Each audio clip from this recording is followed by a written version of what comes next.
Welcome to the Jali podcast. I'm your host, Melyssa Barrett. This podcast is for those who are interested in the conversation around diversity, inclusion, and equity.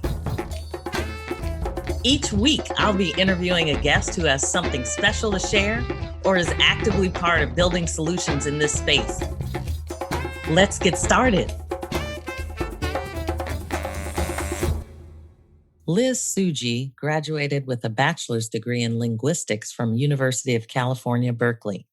She spent 5 years at Burkhardt Company and at the Industry Council for Small Business Development. She worked at Crown Zellerbach in advertising and sales promotions and went on to start her own small business called Keystone Gifts. During her career, she was the vice chair of the Minority Business Enterprise Input Committee of the Western Regional Supplier Diversity Council, and they were focused on outreach to Asian business owners and diversity certification education. She participated in their supplier academy and wrote a guide to understanding diversity classifications and certifications. Now retired, she's been married for 45 years with 3 kids and 4 wonderful grandchildren, including many hobbies that she's looking forward to getting back to in her retirement, including wax jewelry, ceramics, and a host of others. Please join me this week on the podcast by welcoming Liz Tsuji. So welcome, Liz, and thank you so much for being here. Well, I'm happy to talk to you, Melyssa. This is such a big subject. It's a big subject and it's an important subject. And it's even more important now. You know, we're on the cusp of so many changes. We just do not even know what it's going to be like tomorrow. I find that so amazing. I mean, I guess I feel like it's going to be better tomorrow. That's my optimistic view. Yes. Well, we can hope for that for sure. We all want things to be better. So we definitely need to make sure that we move in that direction. So I'm so interested in your background. You have been one of my many mentors over the years. I think I've known you probably for at least 2 or 3 decades at this point. Yes, I think we've known each other since I started my company. So that's like 28 years. Now it's 30. There you go. So amazing, isn't it? Yes, time flies. So tell me, I mean, one of the reasons I wanted to talk to you was because you not only do you have such an interesting background, but you have worked so much when it comes to supplier diversity with, certifications. And I know you spend a lot of time with, I want to say it was the input committee for the Western region diversity. Yes, I did. I spent a lot of time. So maybe you can talk a little bit about, how you got there, even just your background of your own small business. And then, how much of a focus you spent on diversity and inclusion. Right. Well, when I first started my business in 1992, I approached Levi Strauss. I had worked with them when I worked for Burkhardt Company. So I went to them when I was starting my own company. I just said, I would like to have your business. And it was a pretty large department. And it was a department based on diversity and inclusion. And they had to think about it. They said, well, we owe some loyalty to the Burkhardt Company. How, on the other hand, everything we've done has been with you personally. So they said, okay, we will give you our business, but we want you to join the Western Regional Minority Development. I mean, it's the NSMDC. It's complicated, but they are the certifier of minority businesses. So I went through the certification to prove that I was a legitimate minority-owned business. And in those days, and this was 1992, they had people who then said, oh, okay, you're certified, you're working with us. We want to help you get as much business in Levi as you can manage. And they would, I had a person that I worked with, a person named Josephine, and she would say, you know what, I've been looking at your numbers and you don't seem to be doing anything with marketing. You're doing all this stuff with training. And I'm going to introduce you to a few people. And that's like a wonderful mentor relationship where somebody's looking at your stats and saying, I think I can help you here and I can introduce you here and see what they're doing. Now, I will say in the whole purchasing process, people get to make their own decisions. And it's not, very few times in a corporation can a buyer or a human relations person or whatever say, you must do business with this company, that people will fight that like crazy. But I had somebody who was a mentor to try to help me, and that was amazing. Now, Levi Strauss has changed a bunch since then. I mean, and eventually all of the headquarters people there at Levi Plaza, they're all gone now. They're in other places and things have changed. I mean, there's all kinds of things have changed. It got back and forth. So I lost that relationship over the years, but I knew what it was when it was happening. It was a wonderful thing. So that's, Yeah. yeah, however, interestingly enough, people who've been at Levi moved to another company that you and I both really know. And they said, okay, we'd like you to do business with us. And I said, oh, some other salesperson has that account and I'll help them, whatever.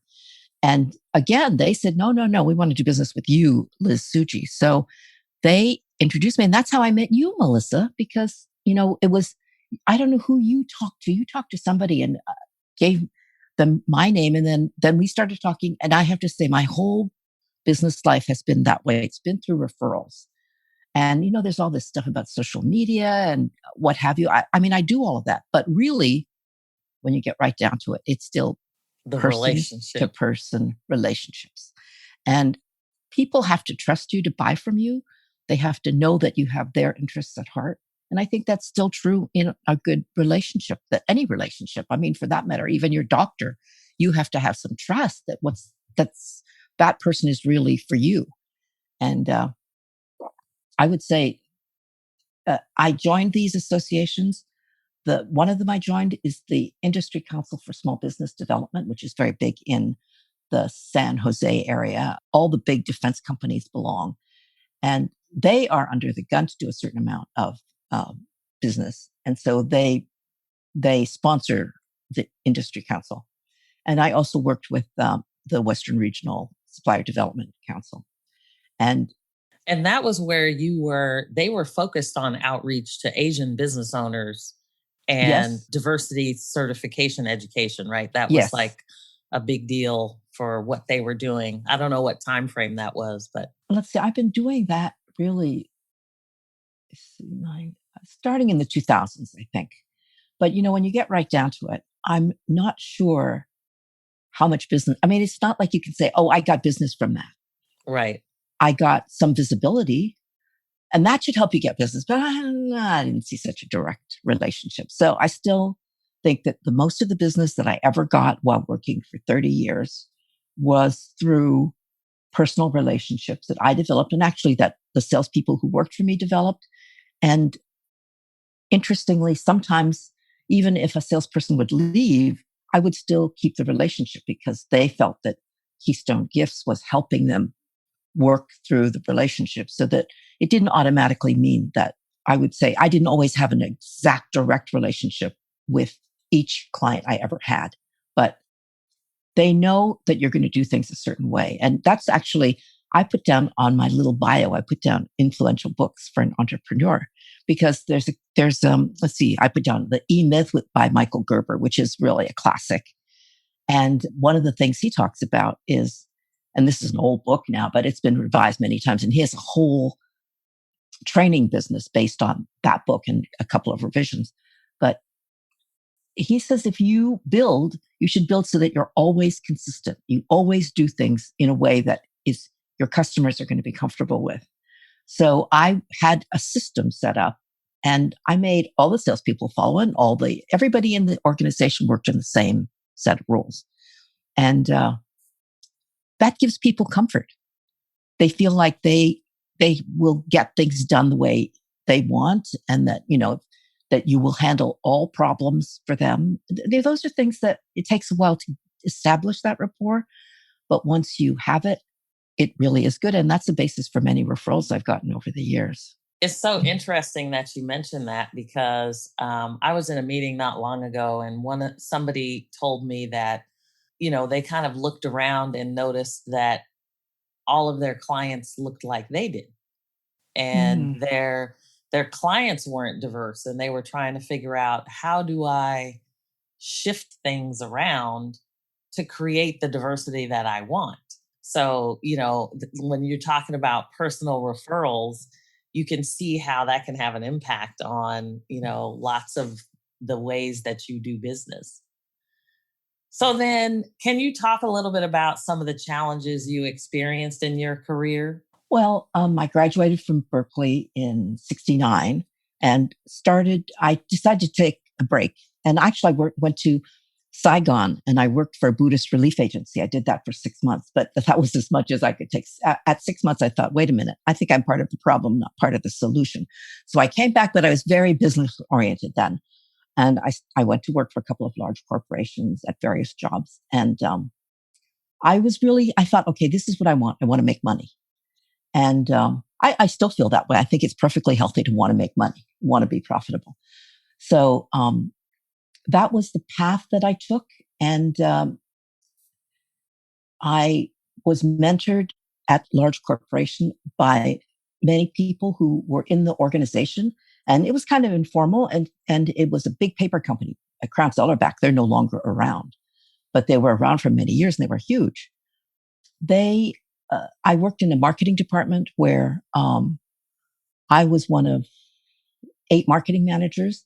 I was the only woman. I was the only minority.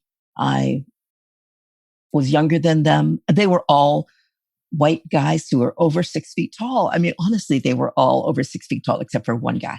So it was. And you're kind of short. I'm kind of short. I'm 5 feet tall. So, you couldn't put more. The other thing about these guys they were all ex-Air Force officers. And so the head of the division felt that he himself was an ex-Air Force officer and he felt he could trust other ex-Air Force officers. I mean, and as a matter of fact, you see that pattern. Right. I worked for a guy who, he himself was not Mormon, but he really felt that Mormon managers were very good managers. And I agreed with him, for various reasons. And the thing was they kept hiring more Mormon managers.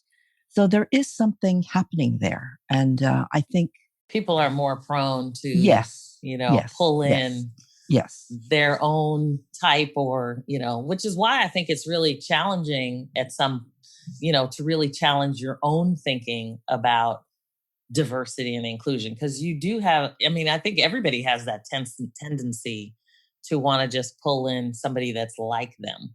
Yes, because you start to feel trust for even some ways that you don't even talk about. But I worked for this very great group of guys. I mean, they were wonderful guys, and they actually did a lot of training. To me personally, things like I had never done an expense report. I'd never had a company car.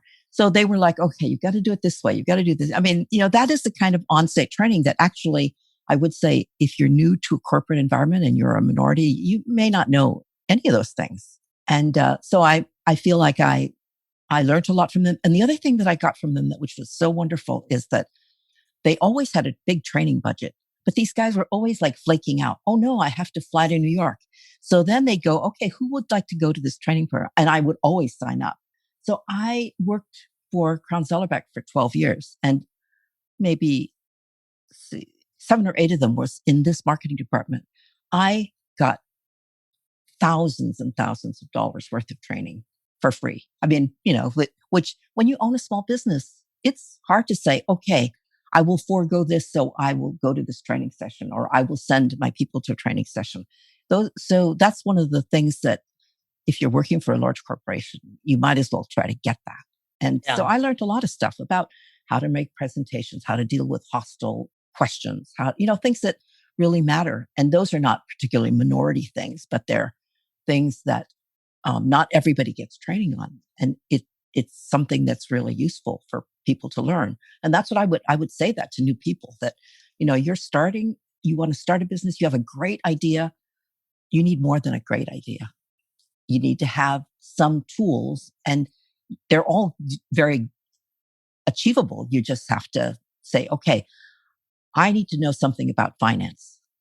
I need to know something about how to manage people. That's actually the E-Myth that he says, even if you're just one person, you have about 4 different hats you must wear. And if you leave any of them out, you're not going to make it. And I think that's really true. Some people don't they have a great idea, but they don't have marketing background, or they have a great idea, they don't know how to put it into practice, or they have a great idea, but they don't know how to count beans, which is a very important part of it. So that's why I really like that book. And I also put down, the 4 Agreements. Have you ever read that book? Yes, I have. And I love that book because, yes, it's really good. So you read the whole book, there are only about 25 words that really, really matter. And, I'm a great believer in the aphorism school of management, that things need to be cut back to the simplest haiku kind of description, and then you'll remember it. But, one of his things was, you should always be impeccable in what you say, that it should always be the truth. And I believe in that. And I believe that's very, very hard to do. And one of the things people don't trust with salespeople is that they don't believe in. Many salespeople do not believe in that. You can kind of see their eyes go just a little funny, and they'll be lying to you. Yeah, and also politicians, same. But I really believe that I will not lie to a client, and they know that. And if sometimes it's very hard to say it, you have to think about the best way to speak the truth. But yeah, you still have to tell the truth. And the other agreements are be impeccable in what you say. Don't take things personally, which I don't. So even if somebody's kind of insulting me, I just go, just let's move on, because it doesn't really do you any good to get seriously offended. Instead, you're trying to find a way to make it work. So that's a different subject altogether. But I like the 4 Agreements because the 25 words can be very, very useful in almost any situation. Yeah, for sure. Well, how difficult was it for you to start your own business? And I mean, you had it for, what was it, 28 years. Yeah. Well, I worked I eventually left Crown Saddleback, and I went to work for a distributor who was a woman. It was a woman-owned company, and she was somebody I knew, and actually my parents knew. So I started to work for her, and I did very well, which was kind of a shock because I'd never done sales. And I did very well. And then she sold the business to some guys who I just did not get along with. So I was kind of stuck there. I was like, oh, I'm in trouble. And I don't know if I ever told you this story, Melyssa, but I was kind of moaning and groaning to my daughter, Maya, who was, I think she was 11 or 12 at the time. And she said to me, Mom, we have this rental that you're just selling, and your plan is to sell the rental and sell the house in San Bruno and move to San Mateo. Why don't we just stay in San Bruno, and you can use the money to start your own business? Honest to goodness, she said this to me. Yes, wow. She did. So then I said, well, wait a minute. Wise 11-year-old. So I thought about it. I said, okay, I can do this. I mean, because I myself really didn't have this entrepreneurial urge. I was trying to kind of get out from a bad situation, but I knew I could sell. I had confidence in myself for that. I had great clients who I felt there was some serious loyalty there. And I just did it. So I started with a little bit of money that I had, by hook or by crook gotten. And I would say that one of the things when you start a business is people think they can start it with other people's money. And boy, I don't know under what circumstances that works out really well, but usually, especially for minority businesses, it's hard. You need to have assets. And that's one of the things I would always recommend to people. Have assets of some kind. A house is really good. And then go look for loans and lines of credit when you don't need money. Right. That's the best way to start a business. That's not always possible. I don't know if we ever talked about this, but one of the few ways that the government actually will give you money is the small business. See, it's an SBA program for buying an office building. As long as you occupy it, and there are certain statistics about how much you occupy and all this other stuff, and you must be the primary owner, primary occupant. They will underwrite a 10% down purchase of a building. And that's a very good way to create an asset for yourself at a much lower rate, because that 20% is a very huge threshold, especially in the Bay Area. but to do a 10% loan, and they will actually let you buy a building that's maybe a little rundown and include the renovations in the loan. So that's an old program, but I just heard them talk about it a couple of years ago. It's still around. So interesting. I did that. A lot of minorities certainly sometimes don't even get the information to be able to take advantage of those types of programs. Yes. And I would say minorities, well, it's hard to make generalizations, but a minority person who's going to start a business, they have to think about all of the other parts of a business that they need to run besides having a great idea. And that's where it's good to go to, like the Western Regional Group or the Industry Council does some great training too. And they will help you to figure out these things because there's so much paperwork. We were, when I had the business, we were certified by the Western Regional. Oh no, the Supplier Clearinghouse. The Supplier Clearinghouse is another group, and they certify both minorities and women. And that certification can get you in the door with all of the public utilities, which is PG&E, which is the communications companies like Verizon, AT&T. Get you in the door means you get a hearing. It doesn't particularly mean you get business. And all of those things require a lot of paperwork. So if you're not comfortable with doing paperwork, you're going to have problems. But you could find somebody who will do that for you, or that would be pay, or you can see if you can find interns who can help you with stuff like that. I think those are options, but there's paperwork for any of those things. Let's pause for a moment. We'll be right back.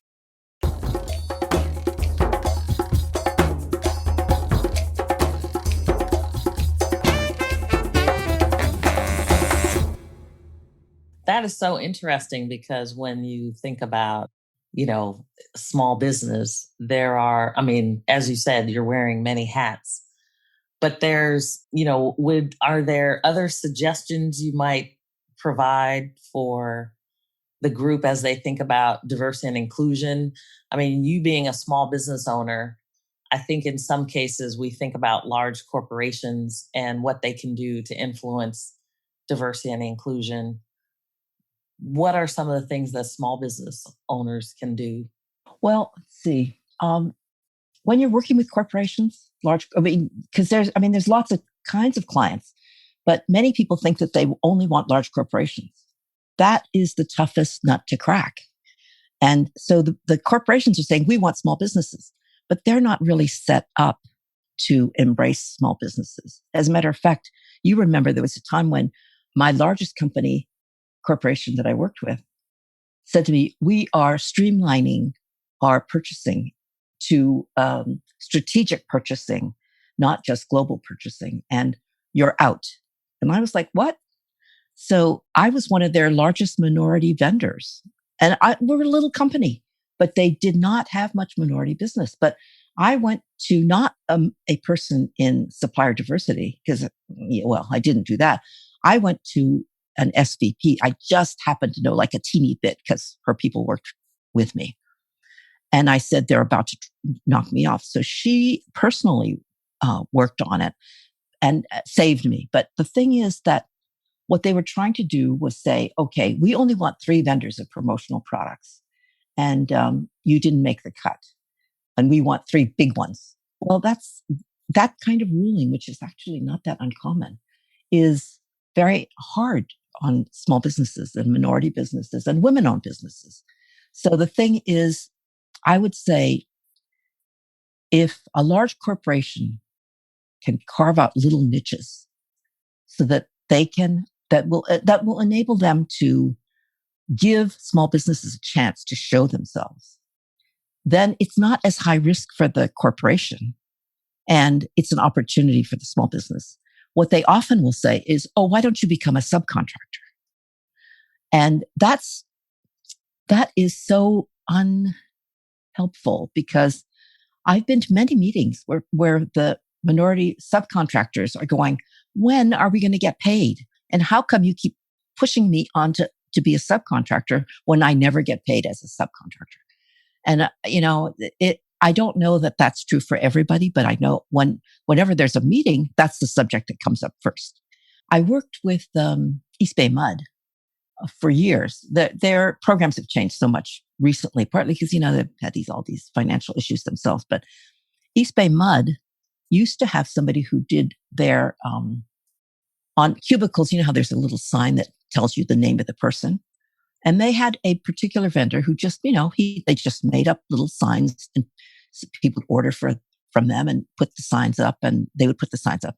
Well, in their system of streamlining their suppliers, they cut this company out. And they went back and they protested, and they said, well, you know what? We've done this for years. We've done a great job on it. So East Bay Mud, at that time, they did a program. They said, okay, we're going to carve this out for you because you have shown that you can do it. And the person who had inherited it was a large corporation, a large supplier. And they actually didn't like doing that. It was a little, because it's an order that's going to be, $50, $100, $200 every time. So it worked out pretty well. But that's a kind of carve out that can help. I'm not saying to make it so that, they get the business no matter what, but a carve out can do something that you could say, okay, this slot is for small businesses. And if we put somebody in here, we want to see that they can really perform. And then we will give them more opportunities if they keep performing. So that's the kind of thing that would really help people, but it's work. And otherwise, I've been to many seminars where large corporations will talk about it. And so one of the big ones will say, I've heard them say things like, well, when we look at small businesses and minority businesses, we want to see $2 million a year for 3 years to show that you can perform. Our business should not bring you more than 20% of your revenue. And so that's a big problem, because for small companies, when they start working with a big company, they can be over 20% in a heartbeat.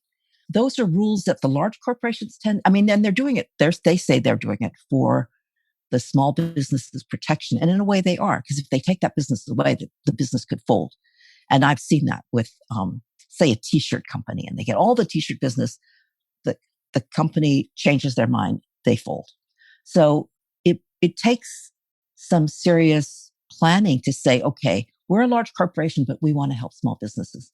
We want to help small women's businesses, small minority businesses, and just in general, for that matter, and also differently abled businesses. All of those things, you might have to kind of say, all right, let's do this in a special way. Intentionality. Yes, good. That's exactly you're really right. talking about intention. That's exactly right. Because saying, okay, in order to do this, you need to come up to our standards.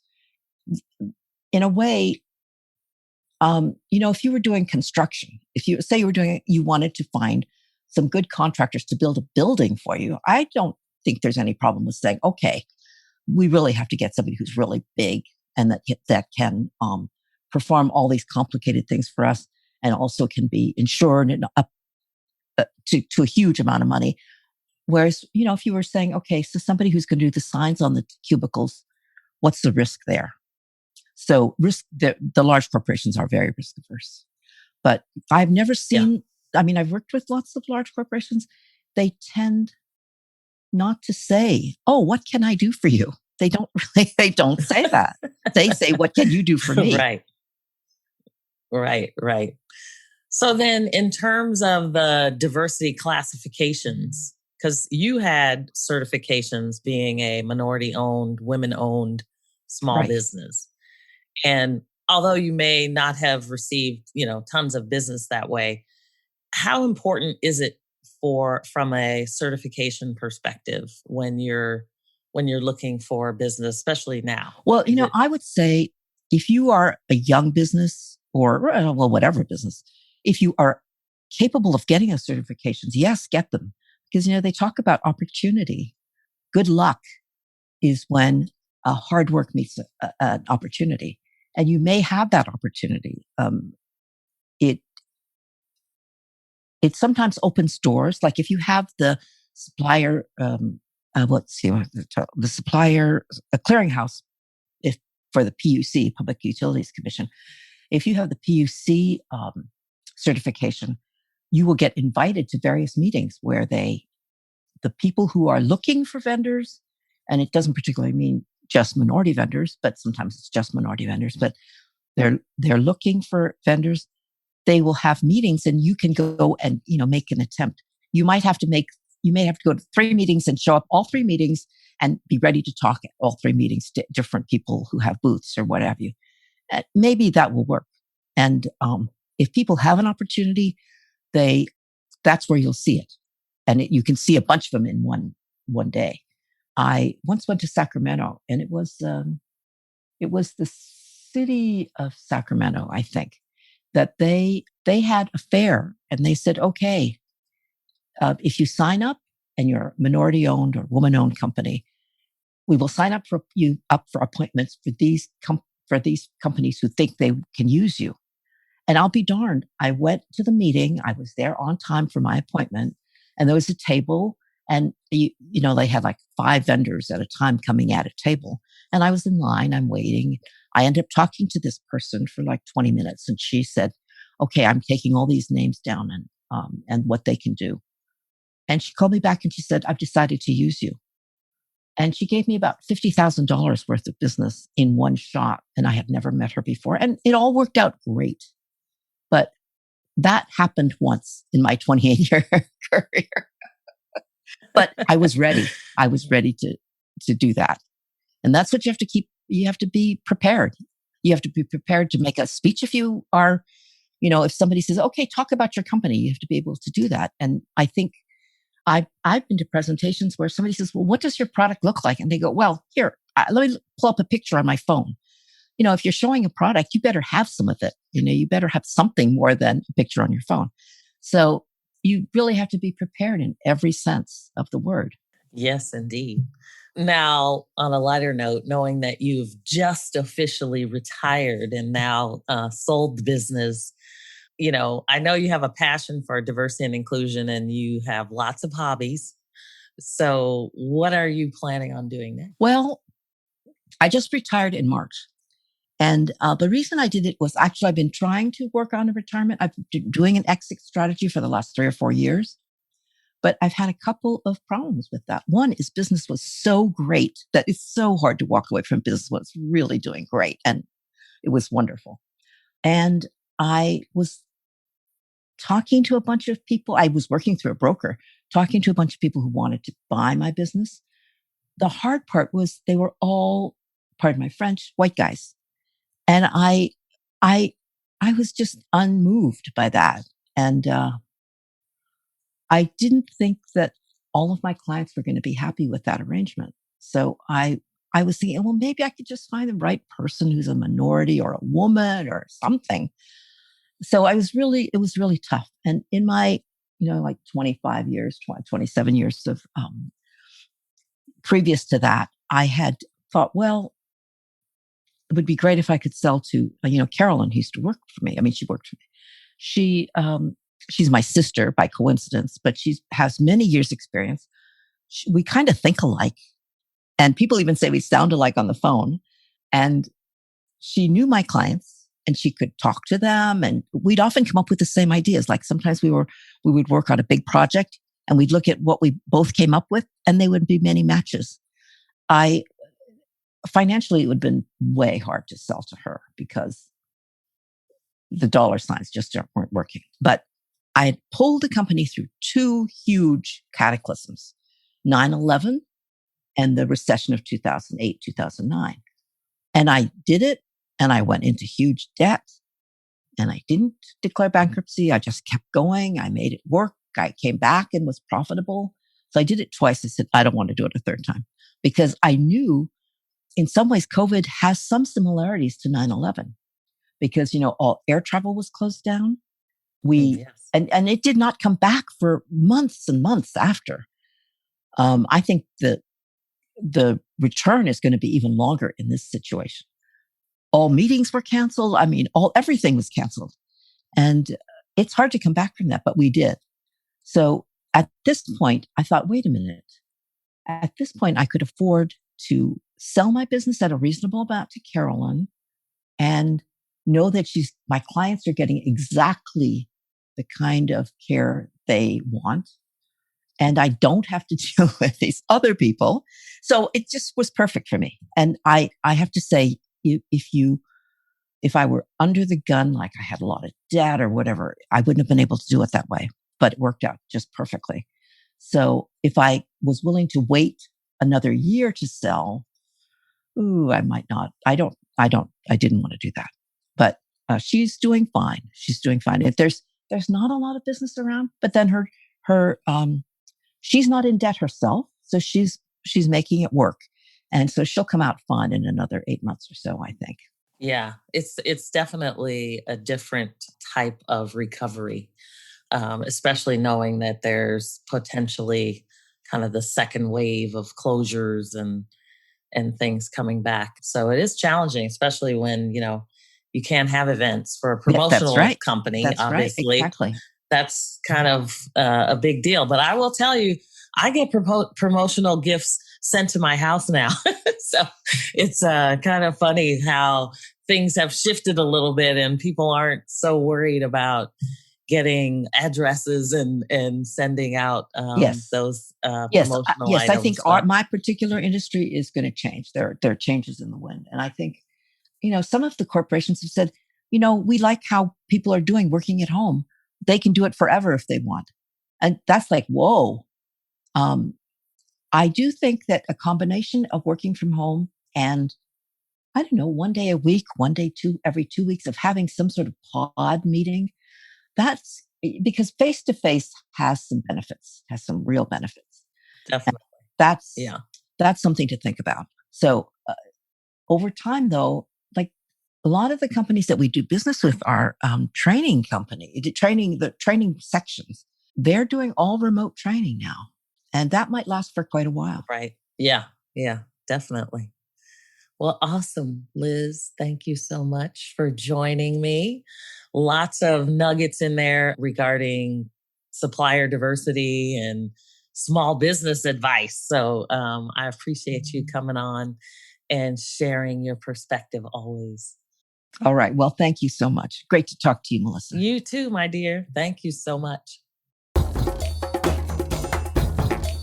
Thanks for joining me on the Jali podcast. Please subscribe so you won't miss an episode. See you next week.